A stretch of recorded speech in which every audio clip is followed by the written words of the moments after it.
दोस्तों नमस्कार।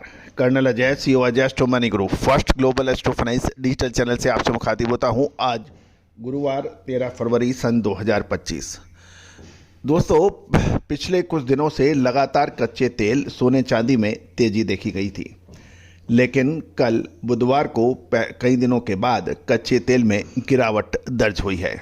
इसका प्रमुख कारण ये बताया जा रहा है कि 11 महीने का उच्चतम क्रूड ऑयल स्टॉक अमेरिका ने घोषित किया है। इसका असर कच्चे तेल पर अंतर्राष्ट्रीय बाजारों पर देखा गया। जानिए पूरी रिपोर्ट विस्तार से। दोस्तों, अजय एस्ट्रो मनी ग्रुप देश का पहला चैनल है जो 42 कमोडिटीज 5 मार्केट पर लगातार अपडेट और विश्लेषण आप तक प्रस्तुत करते हैं। दोस्तों, हम वर्तमान ही नहीं भविष्य का भी करते हैं सटीक विश्लेषण। आप हमारे चैनल से जुड़े रहने के लिए आपको चैनल को सब्सक्राइब करना आवश्यक होता है। बेल आइकन को पुश कीजिए ताकि हर नोटिफिकेशन आप तक सबसे पहले पहुंचाई जा सके। कहा जाता है कि विश्व अर्थव्यवस्था की धुरी सोना और कच्चा तेल माना जाता है, और यही वजह है कि अधिकतर बड़े व्यापारी और विश्लेषक कच्चे तेल और सोने पर कड़ी नज़र रखते हैं और इनके भावों को उतार चढ़ाव की हर महत्वपूर्ण सूचना को गहन करने का प्रयास करते हैं। दोस्तों, कच्चे तेल के अंदर गिरावट देखी गई है। ये बात अलग है कि जियोपॉलिटिकल टेंशन में अभी भी राहत की आशंका कम नज़र आती है। पिछले 3 दिनों में क्रूड ऑयल और ब्रेंट क्रूड में वायदे में लगातार अंतर्राष्ट्रीय बाजारों में तेजी हुई थी, और अमेरिकन कच्चे तेल के भंडार में पिछले 11 महीनों में सबसे बड़ी वृद्धि ने इसे रोक लगा दी है। गौरतलब है कि इजरायल और हमास के बीच युद्ध समझौते टूटने की भी बात की जा रही है और इसकी आशंका बढ़ गई है। ईरान और रूस पर अमेरिकी प्रतिबंधों के खतरे के कारण एनर्जी एनालिसिस किसी भी समय क्रूड तेल और ब्रेंट फायदे के अंदर उछाल की बात कर रहे हैं। अब महत्वपूर्ण यह है कि क्या ये बात सही हो सकती है या नहीं, इस पर भी हम चर्चा करेंगे। गौरतलब है कि अमेरिकन पेट्रोलियम संस्थान ने बताया कि 7 फरवरी को जो सप्ताह समाप्त हुआ उसमें अमेरिकन क्रूड तेल के भंडार में 90.43 लाख बैरल की वृद्धि हुई, जबकि बाजार 28 लाख बैरल की वृद्धि उम्मीद कर रहा था। यानी 28 लाख बैरल के मुकाबले 90.43 लाख बैरल, ये का 3 गुना अधिक मानी जा रही है। पिछले सप्ताह भी क्रूड तेल के भंडार में 50.25 लाख बैरल की वृद्धि हुई थी।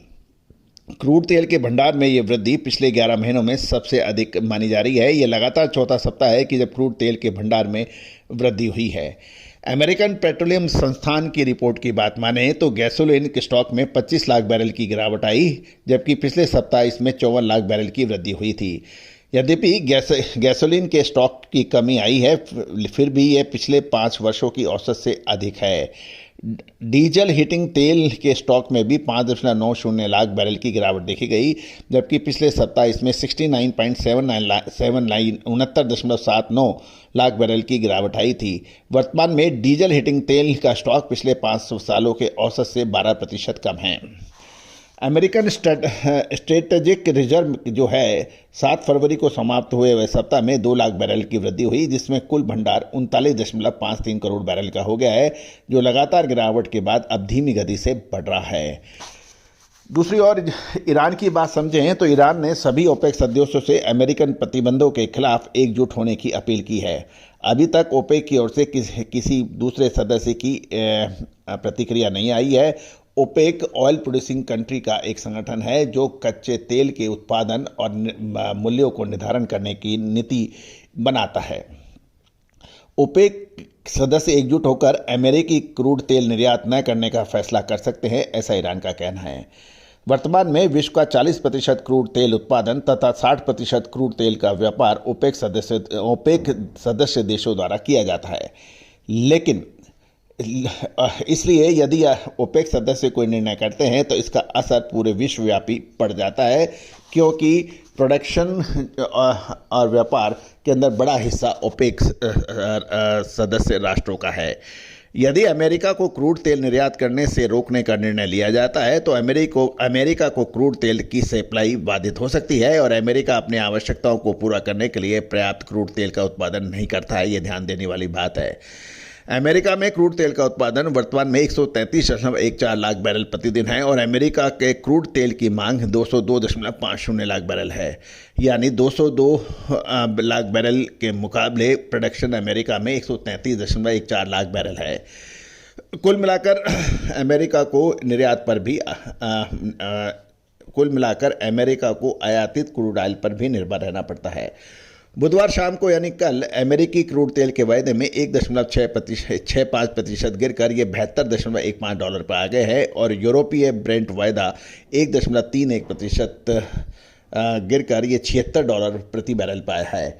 शाम को भारतीय क्रूड तेल का फरवरी वायदा 1.13% गिरकर ₹6295 और मार्च वायदा लगभग 1% गिरकर ₹6295 के भाव पर आ गया है। जहाँ तक नेचुरल गैस की बात कर लें तो नेचुरल गैस स्टॉक रिपोर्ट आज गुरुवार को भारतीय समय अनुसार रात 9 बजे जारी की जाएगी, जबकि 12 सप्ताह में अमेरिकन नेचुरल गैस भंडार लगातार गिरावट देखी जा रही है और 15 नवंबर को समाप्त हुए सप्ताह के बाद अमेरिकन नेचुरल गैस के स्टॉक में लगातार गिरावट देखने को मिली है। पिछले सप्ताह प्राकृतिक गैस के स्टॉक में 174 बिलियन क्यूबैक फीट की गिरावट थी, जबकि बाजारों में 168 बिलियन क्यूबैक फीट की गिरावट की उम्मीद थी। यानी 168 के मुकाबले 174 बिलियन क्यूबिक फीट की गिरावट थी।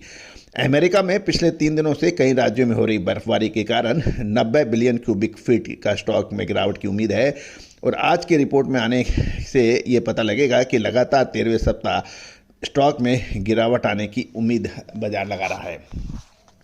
अमेरिका के कई राज्यों में इस समय बर्फानी तूफान चल रहा है, जिसके कारण सड़क बाधित हो रही है और मौसम विश्लेषकों का पूर्वानुमान है कि गुरुवार के बाद तूफान थम जाएगा, जिसके कारण बुधवार सुबह से ही नेचुरल गैस वायदे के अंदर गिरावट थमी थी, जो मंगलवार मध्यरात्रि में 2.25% बढ़कर $3518 हुआ था।